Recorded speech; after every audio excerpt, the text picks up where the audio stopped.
Hello students, welcome to EPG Pathshala.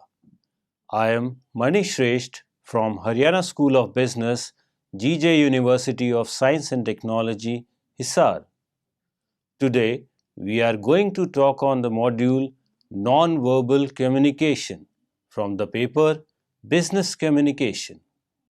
First, let's go through the various learning objectives. The first learning objective is to know the relevance of non-verbal cues in communication, then to know about essential elements of non-verbal communication, and finally to understand about communicating effectively through non-verbal communication. A non-verbal communication is understood as any communication wherein no words are used to convey a message. A non-verbal communication accompanies a verbal communication, and it would be interesting to know that it constitutes major portion of the total communication.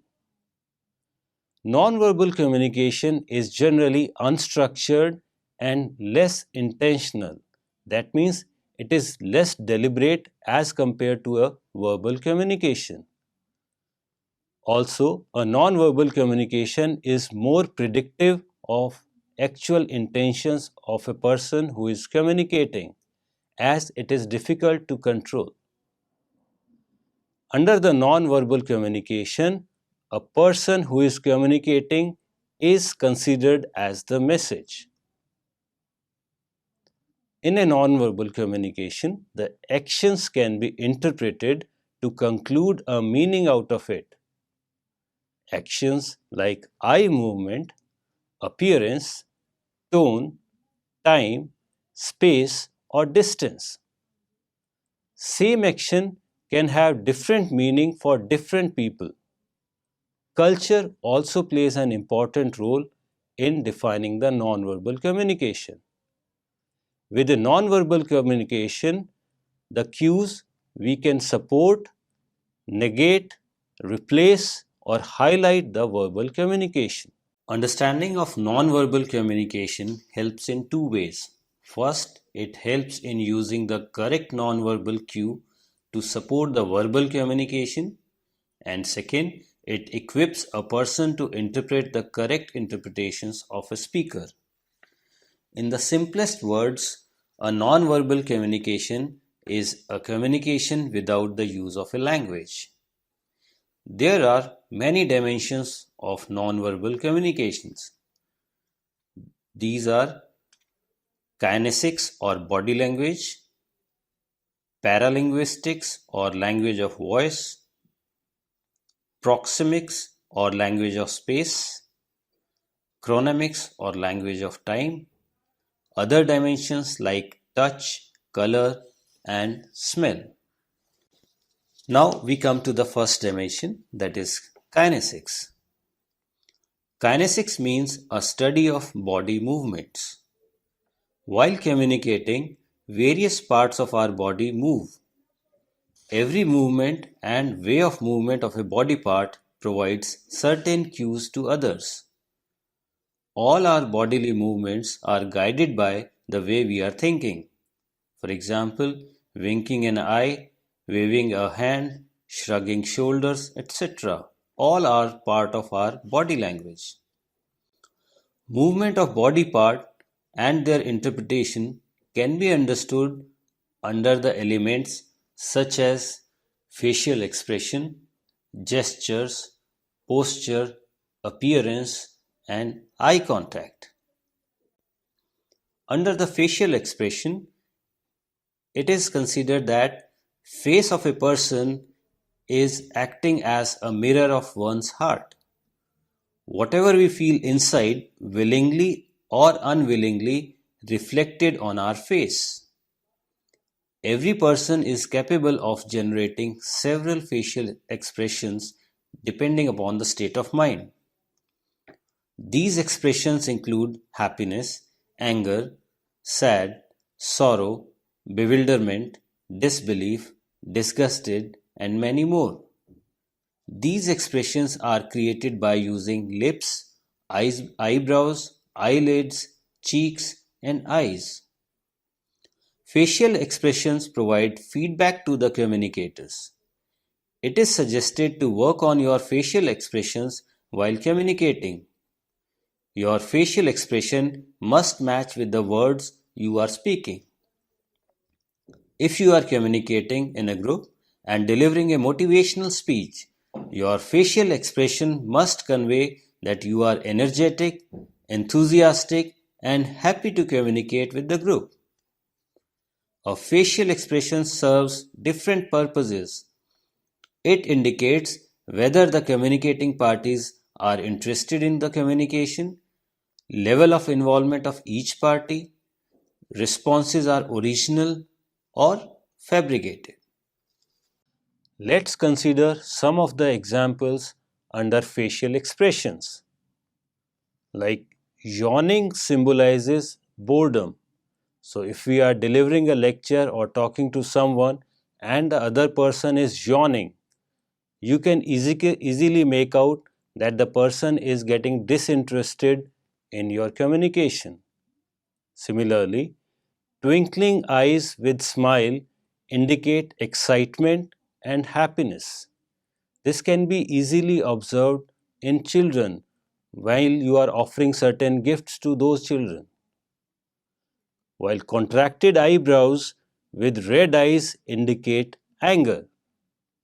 Similarly, closed lips along with lower eyelids expresses sadness.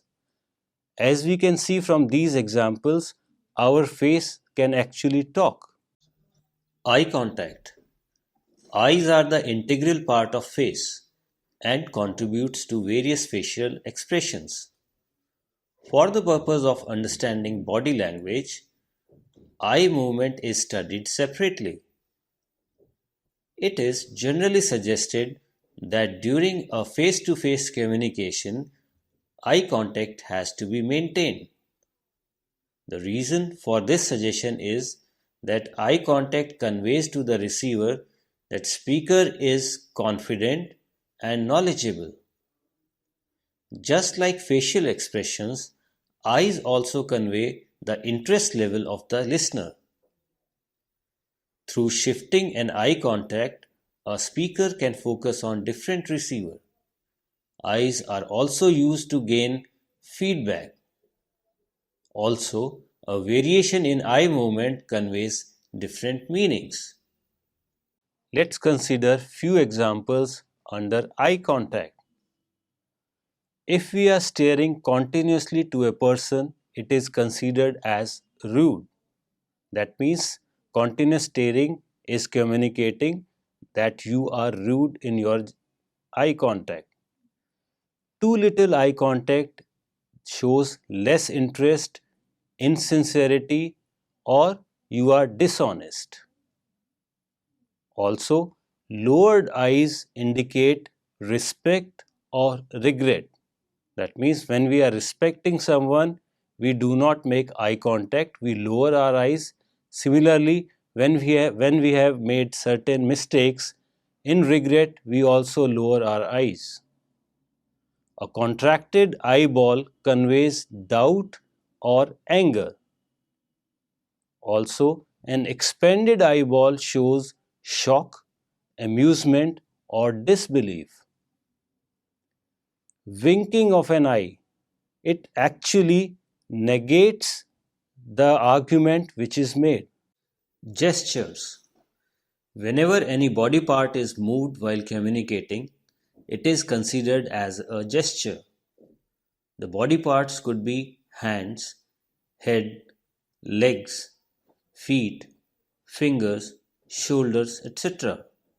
The gestures are used to support the verbal communication. These are sometimes used to give emphasis or highlight a point while communicating. Such gestures are known as illustrations. Appropriate usage of a gesture sometimes eliminates the requirement for a verbal communication. For example, if someone asks you the way to the market, and in reply you shrug your shoulders, the communication got completed. It means instead of saying I do not know the way to the market, you simply indicated no by simply shrugging your shoulders. It is the power of non-verbal communication. Every part of the body, when moved, might indicate some meaning to the receiver of the cue. Gestures can be used for different purposes, such as to specify, explain, point out, symbolize, and insist. It is important to understand that meaning of a gesture changes with the culture. Same gesture can have different meanings in two different cultures. For example, a V sign can symbolize victory in one culture and taking the opponent head on in other cultures. Also, it is important to develop a coordination of a gesture with the verbal communication. Let's have few examples for gestures and their meaning. If you are tapping your temple with finger like this, that means you are thinking or planning. If you are tapping your chin like this with the finger, that means you are making decision. If you are moving your head up and down like this, that shows you are agreeing or listening or understanding the communication. If you are having arms crossed on chest, that shows you are not interested in communication and closed for the communication. If you are shrugging your shoulders, that shows disinterest and you do not know the meaning. If you are putting your fingers in your mouth, that shows you are insecure. If you are fidgeting your fingers, that displays your anxiety and nervousness. After that, let's go to the posture. A posture means how you carry yourself. The way you stand, sit, or walk is a part of a posture. Standing with slouching body posture signifies tiredness or surrender. Similarly, sitting at the edge of a chair conveys that a person is uncomfortable or nervous or ready to go. Leaning forward while sitting indicates that you are eager to listen. Standing tall, sit alert and walk moderately to convey a good posture to the receiver. Appearance. It is related to the overall look of a person. It includes clothing, grooming, accessories, etc. Although it might seem unrelated to the body language, but it creates a first impression sometimes prior to other components of body language. For example, by looking at one's uniform, we can guess the profession of a person. Also, the kind of hairstyle explains the personality of a person. Keeping aside special occasions, generally it is suggested that one should follow a conservative style of dressing. Always keep in mind that your appearance must match to the occasion. Your dress should be neat and clean, properly ironed, hair well groomed, nail properly cut, footwear matching with the dress, along with the sober accessories. Your overall appearance depicts many things about your personality. It also indicates your attitude toward yourself, others, and life in general. The next dimension of nonverbal communication is paralinguistics. Paralinguistics or paralanguage means like language. It is the closest to the actual oral communication and always accompanies it. Basically, study of paralanguage focuses on how the content is delivered at the time of oral communication.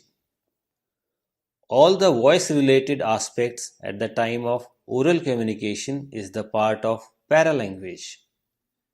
An effective usage of paralanguage provides different cues about the content and relevance of the content delivered by a speaker. Voice is an important aspect of verbal communication.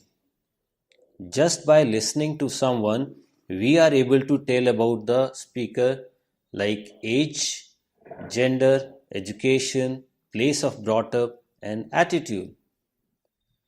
Generally, human carries a reasonable voice that works okay for most of the span.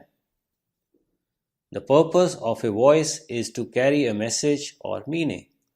Its purpose got defeated unless all the components of voice are working properly. Main components of a voice are quality of voice, speaking speed, pitch, volume, pause or silence, pronunciation, and non-fluencies. Let's discuss all these components of voice one by one. Quality of voice. Quality of voice refers to that feature which makes it unique when compared with others. We can easily observe around us that there are few voices which we termed as good or pleasant, while others we consider as unpleasant or harsh. Generally, we cannot do much about our quality of voice. We are gifted with a certain quality of voice. With some practice and training, some improvements can be made in one's qualities of voice. Voices can be classified as husky, harsh, shrill, nasal, soft, pleasant, etc. There are some professions which require a particular quality of voice. For example, commentators, radio jockeys, announcers, newsreaders, front office executives. A good voice is always considered as an asset and it adds up to the personality of a speaker. Another component of voice is pitch. A pitch is tone of sounds. A pitch brings variation in sound while speaking. Purpose of a pitch is to catch the attention of a listener. It can be monotone, high, or low. If the speaker brings no variation in the sound, while speaking it becomes monotone. Audience are less interested in listening to monotones. A variation can be created by putting stress on important words while speaking. A variation of sound during speech keeps the audience alert and interested in your conversation. Next component is speed. It denotes the speed at which you are speaking the words. A speaker has to control the speed of the words spoken. Generally, 120 to 150 words spoken per minute are acceptable to audience. If you are too slow, you would be termed as a dull speaker. On the other hand, if you are too fast, audience would fail to understand the content. We can also speak different parts of the message at different speed to highlight a specific piece of information. Then comes the volume. Volume refers to the power of sound. It decides whether the speaker is audible or not. A speaker needs to adjust their volume considering the size of audience, room size, noise level, availability of amplifiers, and venue. While speaking, we should be loud enough that everybody hears what we are communicating. More the number of audiences, louder should be the volume. Contrast is another strategy that sometimes speakers should adopt. A sudden lowering of volume also attracts the attention of the audience. Volume also signifies that the intended audience of the message. If spoken in lower volume, the message is meant for people who are close to the speaker. It also conveys the confidentiality of the matter. On the contrary, a loud volume dictates that the message is for everyone. Next component is pronunciation. It refers to the way we speak a letter or word or a sentence. A wrongly pronounced word can indicate a different meaning, resulting into misunderstanding. Culture is having a strong influence on the pronunciation. English is generally accepted as a global language, but influence of other languages can be easily observed when people from different countries or regions speak the same word. We can even get the idea about the native place of a speaker just by the manner a word is being pronounced. Training is required to neutralize the accent-related issues. The relevance of accent neutralization is more for multicultural organizations. Stop. Pause or silence is an important component of a paralanguage. Silence is a strong communicator and has a meaning. It might mean not understanding anything, waiting for more information to come, or you are simply spellbound. Pause is a gap between two spoken words or sentences. Duration and number of pauses has to be controlled to communicate effectively. A pause is used to attract attention of audience, control audience discussions, and pull applause. Another component of paralanguage is non-fluencies. These are the sounds and utterances that fill the gaps between two words or sentences. Sounds like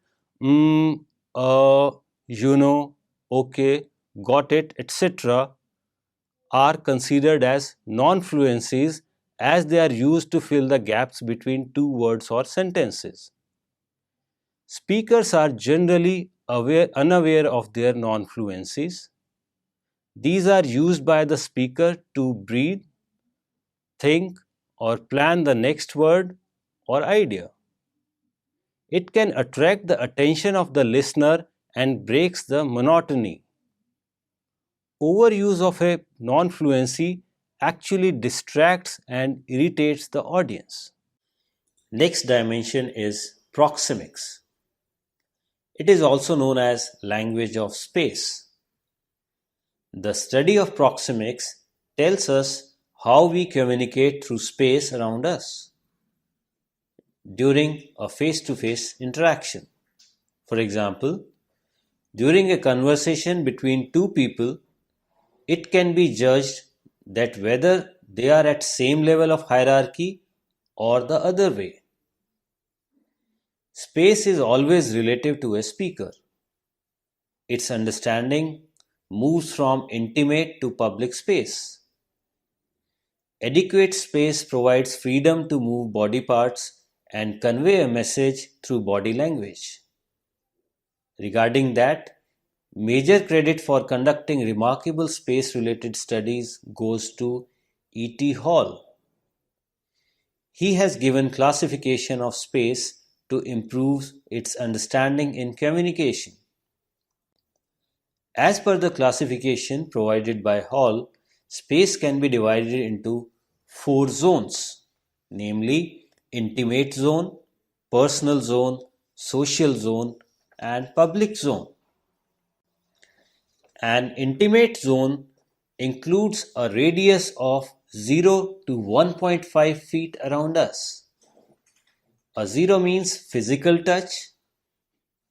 This space is used when we embrace, touch, or whisper. Only people very close to us are allowed to enter this zone. Generally, these people include our relatives. Personal zone. It includes a radius of 1.5 to 4 feet around us.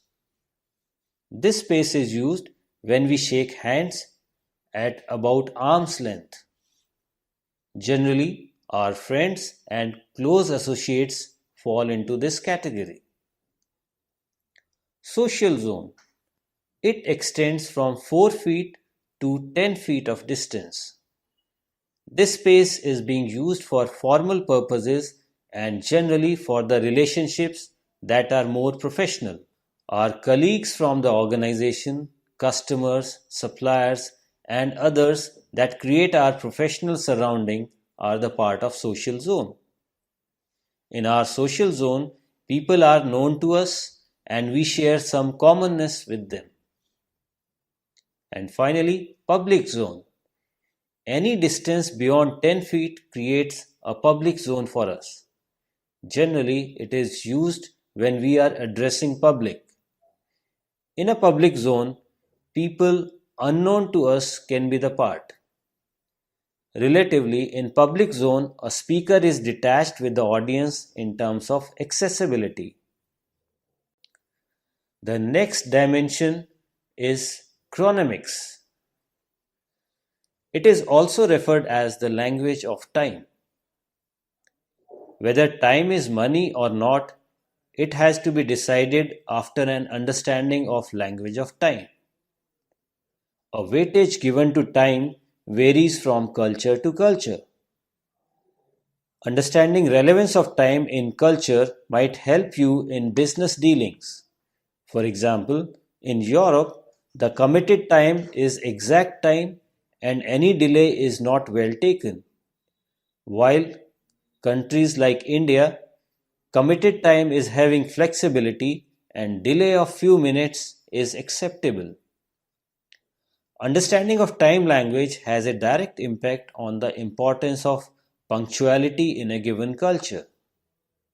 Also, language of time tells about what is early or delay in relation to an action. Apart from the dimensions discussed so far, there exist few more dimensions under non-verbal communication. These dimensions are related to language of colors, smell, and touch. Studies have proved that colors are associated with different behavior patterns and cultural backgrounds. Every color has a meaning associated with it.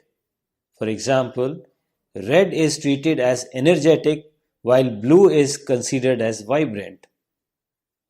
Display of specific color along with the verbal communication can enhance the effectiveness of a message. Just like colors, smell also communicates about the personality of a speaker. The kind of fragrance a person is wearing tells about the attitude and individuality.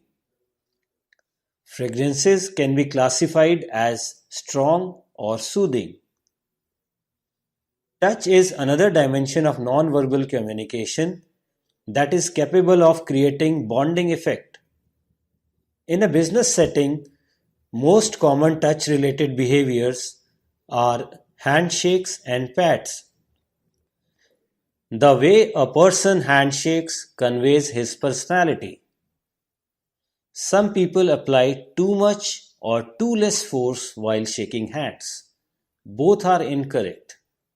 We have to apply an appropriate force that should not hurt but still displays our warmth. A gentle pat on the shoulder by your senior conveys appreciation and sufficient enough to motivate you. So, students, let's now summarize what we have learned in this module. Any communication wherein no words are used to convey a message is known as non-verbal communication. Body language is the most observable aspect of communication. It is unstructured and less intentional. Non-verbal cues are believed to be generated as unplanned and accidental actions. The actions can be in the form of eye movement, appearance, tone, time, space, or distance. With a non-verbal cue, we can support, negate, replace or highlight the verbal communication. Dimensions of non-verbal communications are kinesics or body language, paralinguistics or language of voice, proxemics or language of space, chronemics or language of time, and other dimensions like touch, color, and smell. Interpretation of non-verbal communication varies with culture.